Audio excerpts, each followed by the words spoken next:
Hello students, in this video we are going to derive expression for net capacitance when capacitors connected in series and parallel. तो starting with the series combination. Okay, तो यहाँ पे हमने already एक diagram बनाया हुआ है जहाँ पे हमने कैपेसिटर्स कनेक्ट किए हुए हैं. तो ये कैपेसिटर 1 है, 2 है, 3 है with capacitance value C1, C2 and C3. मतलब इनका कैपेसिटेंस का वैल्यू क्या है, अलग अलग है. फर्स्ट का है C1, सेकंड का C2 एंड सेकंड थर्ड जो है हमारा उसका जो कैपेसिटेंस का वैल्यू है वो C3 है. And this all capacitors are connected in series with one potential supply which is हमारा पावर सप्लाई. ओके, तो जैसे ही हम लोग यहाँ पे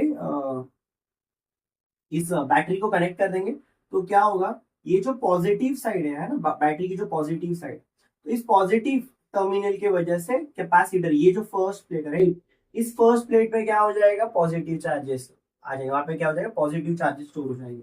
यहाँ पे पॉजिटिव चार्जेस जैसे ही स्टोर हो जाता है तो उन चार्जेस की वजह से, यहाँ पे अगर पॉजिटिव चार्जेस स्टोर हो जाते हैं हमारे, तो उन पॉजिटिव चार्जेस की वजह से इस कैपेसिटर के इस प्लेट पे यहाँ पे क्या हो जाएंगे, नेगेटिव चार्जेस स्टोर हो जाएंगे. क्या हो जाएंगे, नेगेटिव चार्जेस स्टोर हो जाएंगे. यहाँ पे नेगेटिव चार्जेस आ जाएंगे. Due to this induction of this negative charges, यहाँ पे ये जो C2 है हमारा सेकेंड कैपेसिटर है, उसके इस तरफ पॉजिटिव चार्जेस आ जाएंगे कि जो चार्जेस है वो क्या हो जाएंगे, इंड्यूस हो जाएंगे. तो यहाँ पे पॉजिटिव चार्जेस आ जाएंगे. अगेन ये पॉजिटिव चार्जेस अगर यहाँ पे आ जाते तो इस प्लेट पे यहाँ पे नेगेटिव चार्जेस आ जाएंगे, right. And similarly this will happen with third capacitor. यहाँ पे पॉजिटिव एंड यहाँ पे नेगेटिव चार्जेस क्या हो जाएंगे, इंड्यूस्ड हो जाएंगे, राइट. अब ड्यू टू दिस, राइट, ये जो चार्ज की वैल्यू होगी वो क्या होगी, सेम होगी on each capacitor, on every capacitor, right. मतलब यहाँ पे ये C1 पे जो चार्ज की वैल्यू, राइट, इस प्लेट पे प्लस क्यू होगा नेट चार्ज का वैल्यू. तो यहाँ पे जो हमारा सेकंड प्लेट होगा कैपेसिटर का, वहां पे माइनस क्यू चार्ज होगा. यहाँ पे प्लस क्यू तो यहाँ पे माइनस क्यू, प्लस क्यू तो माइनस क्यू, क्योंकि ये इंड्यूस्ड हो रहे हैं चार्ज, राइट. तो जहां पे जितना अमाउंट ऑफ चार्ज यहाँ पे हो उतने ही चार्जेस यहाँ पे इंड्यूस हो जाएंगे. एंड जितने चार्जेस यहाँ पे इंड्यूस हो जाएंगे, सेम अमाउंट ऑफ चार्जेस जो है इस सेकंड कैपेसिटर के फर्स्ट प्लेट पे इंड्यूस हो जाएंगे. दैट मींस चार्ज की वैल्यू जो होगी वो कांस्टेंट होगी थ्रू आउट. चार्ज की वैल्यू क्या हो जाएगी, कांस्टेंट होगी थ्रू आउट. ओके, तो हम बोल सकते हैं कि इस पूरे जो तीनों कैपेसिटर्स, राइट, इन तीनों के ऊपर जो नेट चार्ज की वैल्यू है वो है Q. क्या है, Q. अब आते हैं हम लोग पोटेंशियल के ऊपर. अब पोटेंशियल का फॉर्मूला देखो क्या होता है. चलो, पोटेंशियल का फॉर्मूला होता है Q अपॉन C. क्या होता है, Q upon C, that is charge upon capacitance, charge upon capacitance. अब now here we can see जो कैपेसिटेंस की वैल्यू है, राइट, वो क्या है, डिफरेंट है. फर्स्ट कैपेसिटर के कैपेसिटेंस की वैल्यू C1 है, सिमिलरली सेकंड की C2 एंड थर्ड की C3 है. दैट मींस Q भले ही सेम है on every capacitor, but C की वैल्यू जो है, कैपेसिटेंस की वैल्यू क्या है, डिफरेंट है. एंड बिकॉज ऑफ विच वहां पे पोटेंशियल भी क्या होगा, डिफरेंट होगा. क्या होगा, डिफरेंट होगा. बट अगर आप ये तीनों के अक्रॉस जो पोटेंशियल है V1, V2 एंड V3, उनका अगर एडिशन करते हैं तो हमें नेट पोटेंशियल इस सर्किट का मिल जाएगा जो है V. तो मैं यहाँ पे लिख सकता हूं कि V will be equals to V1 plus V2 plus V3 and we know that V1, तो इसकी वैल्यू क्या होगी, Q अपॉन C1, इसकी वैल्यू होगी Q upon C2 and then third वाली की वैल्यू होगी Q upon C3. Net charge में ले लेता हूं, Q है हमारा, एंड यहाँ पे CS दे देते हैं. CS दैट इज लाइक हमारा कैपेसिटर्स इन सीरीज. अब यहां से Q जो है वो क्या हो जाएगा, कॉमन आ जाएगा, Q अपॉन CS, ये यहाँ पे Q 1 upon C1 plus 1 upon C2 plus 1 upon C3. ये Q will get cancelled out. ये 1 upon CS will be equal to 1 upon C1 plus 1 upon C2 plus 1 upon C3, है ना. और अगर आपके पास और भी कैपेसिटर्स होंगे तो ये यही सेम एडिशन क्या होता जाएगा, आगे बढ़ते ही जाएगा, है ना. This is the net capacitance का value when capacitors connected in series, when capacitors connected in series. And ये काइंड ऑफ आपको अगर पता होगा तो ये सेम पैरेलल रेजिस्टेंस जैसा इक्वेशन हमें मिला हुआ है, राइट. मतलब अगर रेजिस्टेंस को जब हम पैरेलल में कनेक्ट करते हैं तो जो हमें एक्सप्रेशन मिलता है, यहाँ पे वही सेम उसी तरीके का एक्सप्रेशन हमें मिला है कैपेसिटर्स के लिए. बट जब हम लोग कैपेसिटर्स को कैसे कनेक्ट करें, सीरीज में कनेक्ट करें. कैसे कनेक्ट करें, सीरीज में. ओके, तो नेक्स्ट है हमारा कॉम्बिनेशन ऑफ कैपेसिटर्स में सेकेंड रहेगा हमारा when we connect capacitors in parallel combination. कैसे? Parallel combination. तो students, this is a configuration for capacitors which are connected in parallel.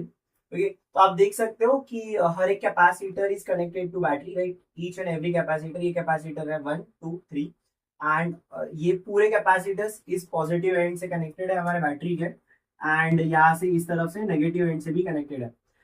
Capacitor का कैपेसिटेंस अलग अलग है, C1 C2 C3. ओके, अब क्या होगा, जैसे ही हम ये स्विच ऑन कर देंगे तो क्या हो जाएगा, यहाँ से करंट फ्लो होना स्टार्ट हो जाएगा. करंट क्या होता है हमारा? Charge upon time. That means charges flow होना स्टार्ट हो जाएंगे एंड डेफिनेटली यहाँ पे क्या हो जाएगा, हर ब्रांच में जो है अलग अलग करंट जाएगा. यहाँ पे I1 I2 I3 ऐसे हम कंसीडर कर सकते हैं. हर ब्रांच में करंट अलग अलग जाएगा, मतलब जितने भी चार्जेस यहाँ पे आएंगे इस पॉइंट पे वो सारे डिस्ट्रीब्यूट हो जाएंगे हर ब्रांच में. दैट मीन्स हर कैपेसिटर के ऊपर जो चार्ज का वैल्यू होगा इस केस में वो क्या होने वाला है? डिफरेंट होने वाला है. चार्ज की वैल्यू क्या होने वाली है? डिफरेंट होने वाली है, क्योंकि चार्ज देखो डिस्ट्रीब्यूट हो रहा है. तो इस ब्रांच में कुछ चार्जेस आएंगे, इस ब्रांच में कुछ चार्जेस आएंगे, इस ब्रांच में कुछ चार्ज आएंगे. दैट मीन्स यहाँ पे देखो हमने लिखा हुआ है ये जो कैपेसिटर है उसके ये प्लेट पे जो फर्स्ट प्लेट है उसका चार्ज प्लस Q1 है, तो सेकंड प्लेट पे माइनस Q1 है. यहाँ पे सेकंड जो कैपेसिटर है वहां पे उसके फर्स्ट प्लेट पे जो चार्ज है वो प्लस Q2 है, सेकंड प्लेट पे minus Q2. And similarly for third capacitor जहाँ पे चार्ज हमारा plus Q3 and minus Q3. And similarly definitely जितने भी चार्जेस यहाँ पे आएंगे, राइट, मतलब ऐसा डिस्ट्रीब्यूट हुआ. एंड देन अगेन फिर से जब यहाँ से चार्जेस फ्लो होंगे, राइट, सर्किट कंप्लीट करने के लिए, तो जितना वैल्यू हमारा यहाँ पे आया था, राइट, चार्ज का या करंट का, राइट, सेम वैल्यू हमारा यहाँ से फिर से हमें मिलने वाला है. जब यहाँ से फिर से सारे चार्जेस यहाँ पे आके एक्यूमुलेट हो जाएंगे, देन वैल्यू जो है चार्ज की वो क्या होने वाली है? सेम ही होने वाली है. तो हम सिंपल यहाँ पे लिख सकते हैं कि जितना भी चार्ज है, right, net value of charge वो Q1 plus Q2 plus Q3. अब वी नो दैट कि अब ये हर कैपेसिटर जो है वो बैटरी के साथ कनेक्टेड है, मतलब हर कैपेसिटर का जो पोटेंशियल है that will be equal to the battery का पोटेंशियल. बराबर, दैट्स व्हाई पोटेंशियल की वैल्यू जो है वो थ्रू आउट क्या होने वाली? सेम ही होने वाली है हर कैपेसिटर की. And since we know that कि जो हमारा Q होता है वो होता है CV, कैपेसिटेंस टाइम्स पोटेंशियल. तो यहाँ पे नेट कैपेसिटेंस की वैल्यू हो जाएगी, हम लोग इसको लिखते हैं CP, एंड बैटरी का पोटेंशियल डेफिनेटली V होगा. यहाँ पे लिखते हैं C1, ये हो जाएगा V, प्लस Q2 की वैल्यू हो जाएगी C2 times V, plus Q3 की वैल्यू हो जाएगी C3 टाइम्स V.